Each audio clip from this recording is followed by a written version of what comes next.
under the wheel here. This is the attachment point for the trailing arm, that guy right there, and you can see it's way away from where it needs to be. There's 5 spacers in there. You can see those gray. I painted them in epoxy, that's why they're gray.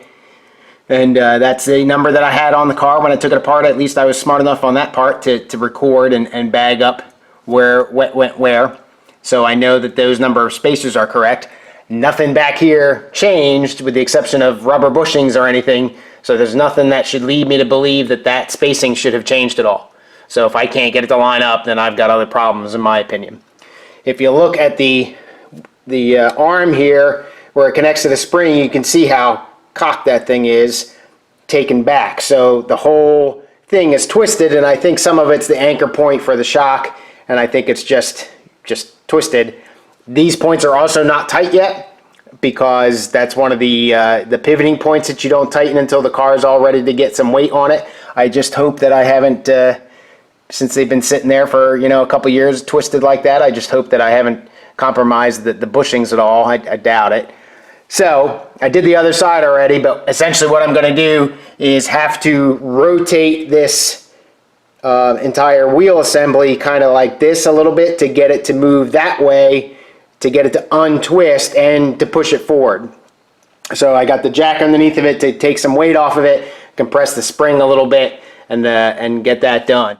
These bolts here get bolted or get torqued down to 26 foot-pounds, 24 to 26 foot-pounds. So I'm going to go ahead and torque those up and then get to town on doing that. This bolt here, this is the one that goes through. If you look closely, you can see that there's this extra notch here, and what that is that prevents twisting of the bolt. Now, I can just barely not twist it, but the car was in such rusted shape and everything like that I didn't really pay too much attention to those.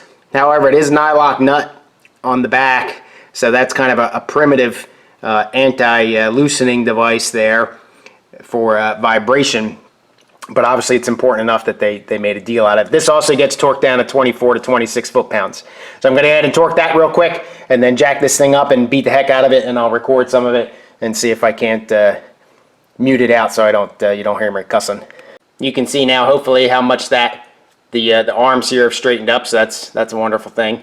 But I still have I don't know, a good 1/4 of an inch of fluff room to make up there. So essentially just going to manhandle this. Again, the head of the bolt goes on this side, so the bolt needs to go in from the outside of the car, and I'm just going to beat on it and move it and conjoil it. The other thing I'm doing is using this anti-seize stuff here on all the suspension. There is bushings in here, so even though these are new bolts and they are galvanized, it was such a miserable task getting the original bolts out of here that I'm going to go ahead and anti-seize them anyway.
Alright, so I got it started.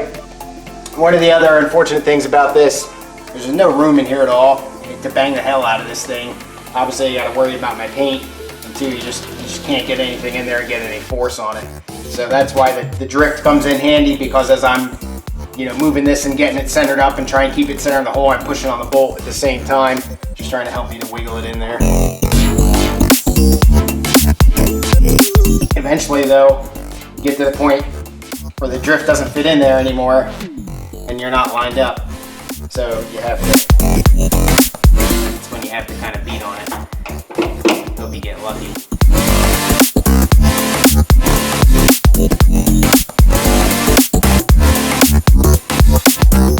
So what I was doing there is banging up on it and pressing back. Alright, so now I kind of want to sort of set the bolt up to be about where I think a flat is. And once you get it seated in there, you can kind of feel, because the thing will fight you. I really don't think this one's effective at all. I can turn it pretty much at will. But it is what it is, I guess. Alright, so now I got the bolt started. I am going to put a wrench here just to prevent that from turning, to try to save whatever's left of that notch, and then just torque down the nut again, 24 to 26 foot-pounds. Well, that's a lot, sitting a lot flatter now. I don't know how much the connecting the arms had to do with it, but I must have.